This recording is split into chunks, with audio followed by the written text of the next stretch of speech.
अस्सलामुअलैकुम नाज़रीन, मैं हूँ फातिमा और आप देख रहे हैं वॉइस ऑफ मकरान।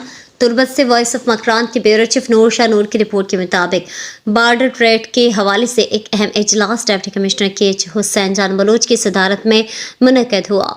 इजलास में चेयरमैन जिला council KH Mir Hotman Baloch, assistant commissioner political Mohammad Jan Dashti, all parties KH हक तहरीक अंजुमन ताजरान, सिविल सोसाइटी, इलाकाई मोतबरीन और बॉर्डर से वाबस्ता कारोबारी अफराद के अलावा FC के नुमाइंदे भी शरीक थे।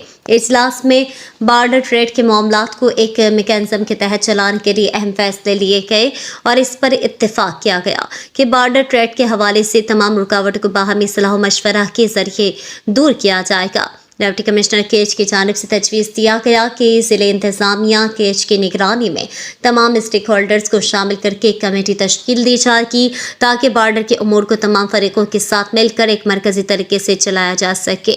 इस दौरान तमाम फरीक़ीन की जानिब से डिप्टी कमिश्नर KH की तजवीज़ पर इत्तेफाक राय किया गया और ज़िली सतह पर 27 रुकनी और एक कमेटी तश्कील दी गई जिसमें तमाम मक्त फ़िक्र के लोगों को नुमाइंदगी दी गई। डिस्ट्रिक्ट लेवल पर कमेटी की तश्कील के बाद बॉर्डर ट्रेड के मामलात कमेटी की सिफारिशात के मुताबिक चलाने पर इत्तेफाक किया गया।